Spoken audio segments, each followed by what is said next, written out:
গত সপ্তাহে শুক্রবারই কসবায় তৃণমূল কাউন্সিলর সুশান্ত ঘোষকে খুনের চেষ্টা করা হয়েছিল।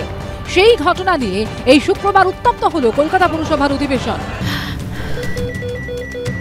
ক্যান্সারে নেই আর ভয়, NCRI হবে এর জয়। আপনাদের ভরসা নেতাজি সুভাষচন্দ্র বোস ক্যান্সার হসপিটাল। তৃণমূল কাউন্সিলরের উপর হামলা প্রসঙ্গে আলোচনা চেয়ে বিজেপি কাউন্সিলররা প্রস্তাব আনলে তা খারিজ করে দেন চেয়ারপারসন।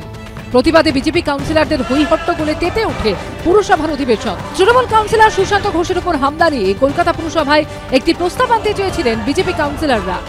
তাদের দাবি সেই প্রস্তাব খারিজ করে দেওয়া হয়। শুক্রবার অন্য একটি প্রস্তাব নিয়ে বলতে গিয়ে সুশান্ত ঘোষের উপর হামলার প্রসঙ্গ টেনে আনেন বিজেপি কাউন্সিলর সজল ঘোষ, কিন্তু তখনও তার মাইক বন্ধ করে দেওয়া হয় বলে অভিযোগ। অন্য একটি প্রস্তাবের মধ্যে গিয়ে আমরা আলোচনায় এই অংশটাকে তুলে ধরতে চাইলাম, সেখানে আমাদের মাইক বন্ধ করে দেওয়া হলো। আমার বাবা 25 বছর পৌর প্রতিনিধি ছিলেন, সেই সময় তারা বিরোধী ছিলেন।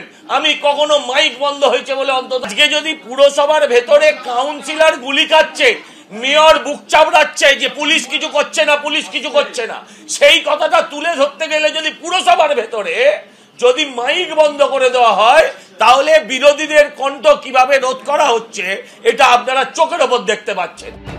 সজল ঘোষের বক্তব্যের কিছু অংশ কার্য বিবরণী থেকে বাদ দেওয়া হবে বলে জানিয়েছেন চেয়ারপারসন। কর্পোরেশন আইনে কিন্তু নিন্দা প্রস্তাব নেওয়া যায় না, আইনের বাইরে বলে আমরা নিতে পারিনি। দুবার তাকে ওয়ার্নিং দেওয়া হয়েছে, সে যখন ওয়ার্নিং শোনেনি, ওই বাইরের বহির্ভূত ঘটনা নিয়ে তিনি আলোচনা করছিলেন, সেই জন্য তাকে আইন মতোই বলা হয়েছে যে আপনি যখন আমার চেয়ারম্যানের কথা শুনছেন না, তাহলে এটা এক্সপান্স হবে, এবং তাই জন্য মাইক বন্ধ করে দেওয়া হয়। তৃণমূল কাউন্সিলর সুশান্ত ঘোষের উপর হামলার পর পুলিশের ভূমিকা নিয়ে প্রশ্ন তুলেছিলেন mayor Firhad Hakim. Enough is enough. পুলিশকে বলবো অ্যাক্ট নাও, অ্যাক্ট নাও। মুখ্যমন্ত্রী বলার পরে কেন আর্মস ঢুকছে, কি করে আর্মস ঢুকছে, ইন্টেলিজেন্স কোথায়?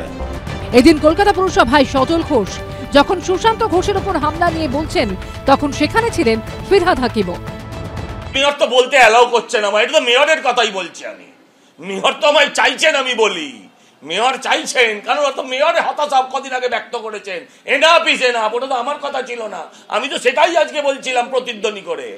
তাই আমার ধারণা মেয়র চাইছিলেন, এটা আমি বলি।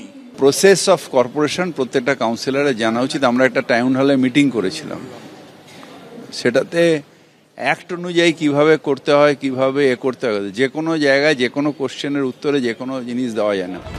পুরসভার সিপিএম এবং কংগ্রেস কাউন্সিলরদের বিরুদ্ধেও সরব হন বিজেপি কাউন্সিলর সজল ঘোষ। আমরা বিরোধী কণ্ঠ বলে স্তব্ধ করে দেওয়া হলো। কিছু সেটিং এখনো বিরোধী আছে, যারা চুপ করে বসে আছে, তারা এই নিয়ে একটাও কথা বলছে না। ওর উচিত ছিল একবার আমাদের সাথে বসা, এটা নিয়ে প্রোগ্রামটা নিয়ে বসা উচিত ছিল। আমরা কোনোটাই সমর্থন করিনি। ওর একটাই ভাষা যে আমাদের এখন যেটা বলেছে সেটাকেই আমি পুনরাবৃত্তি করছি, যে আমাদের পৌর প্রতিনিধিদের কোনো নিরাপত্তা নেই। সেই সপ্তাহে পুরসভার অধিবেশন থেকে ওয়াকআউট করেন বিজেপি কাউন্সিলররা। অনির্বাণ বিশ্বাসের রিপোর্ট, এবিপি আনন্দ, কলকাতা।